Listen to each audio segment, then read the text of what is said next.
So mga idol, magandang araw po sa inyo mga ka-idol ngayon po mga ka-idol, nagmotor po ako ngayon.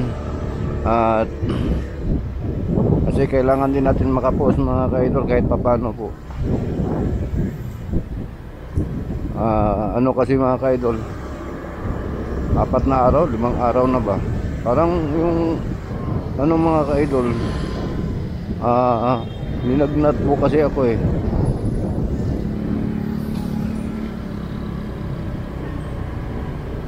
Kaya ngayon medyo okay na mga ka-idol. Ninagnat ako mga ka-idol, ubo at sipon, dahil sa init na yon, sobra pong init po. Tapos mauulanan ka, mahambunan ka ng ulan, sigurado po, sigurado talaga na lalagnatin ka, sipon at ubo. So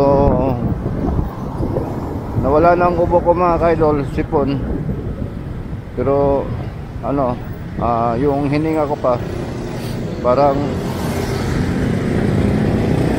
matigas pa.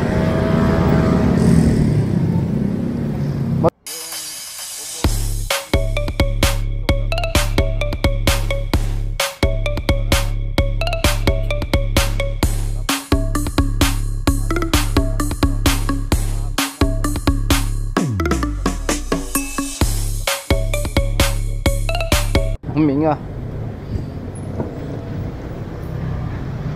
Sa totoo lang mga idol, talaga gusto sana akong umuwi sa Bantayan ngayon mga ka-idol kasi bukas po, linggo, namin kung sa baga lahat po ng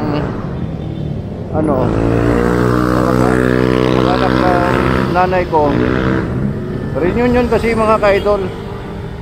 So bukas po, pero paano po ako makauwi doon kasi ang hirap mga idol. Baka babalikan tayo ng ulan at sipon, babalikan tayo ng sipon, ubo. Sabi ng asawa ko magmumotor lang daw po kami. Ang hirap mga ka-idol, ang hirap po talaga kasi sa panahon ngayon ang sobra talagang init.